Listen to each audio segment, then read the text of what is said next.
Lustre were the subject of screams as they walked the red carpet of their fourth movie together this time. Sobrang overwhelming lang po. Kasi ang dami-daming tao.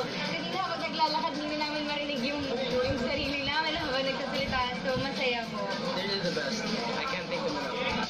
The two shared how it was doing the movie together, not just as a love team anymore, but as a real couple. How does it feel to be working as a couple for the first time? It's fun. Masaya.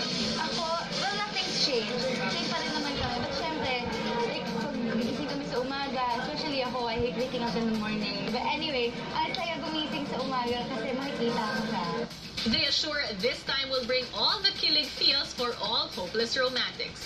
Kikiligin po. Tsaka after po ng movie, after niyo pong panoorin, parang may pag-asa. Parang ganun. Ako po yun po yung naramdaman ko after na itong movie. Now that they've wrapped up their movie, they're looking forward to more exciting projects. Coming up, a series of concerts abroad. We made a brand new lineup, so it's a different concert this time. So, yes. We need to begin rehearsals immediately. Their next project will surely bring about all the feels for JD fans. Get to know more about the couple's journey with their book. Para siyang tell-all. It's like, if you really want to get to know us on a personal level, this book is, your... we have a writer to write the book, but it's full of As in lahat. photos and all like Photos yan. also some details about the relationship that we've never said before. So it's like a tell-all. Writer? Siya. Hindi po ako magaling sa words eh. As they have more time together because they work on the same projects, they shared new discoveries about each other. Mas really siya off-cam. How about Especially when it's late.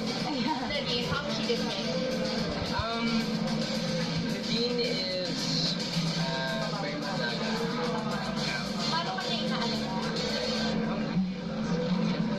She always takes care of me, so some things I know about her. Since James's birthday is coming up, Nadine hints that she has something up her sleeve. Secret! Yes, mayaman. Malalaman po niya pag nagbigay ako ng clue. In the previous years that they've been asked how they feel about each other, this time, James and Nadine have a firm answer. James, Nadine na ba ang the one for you? No, of course she is.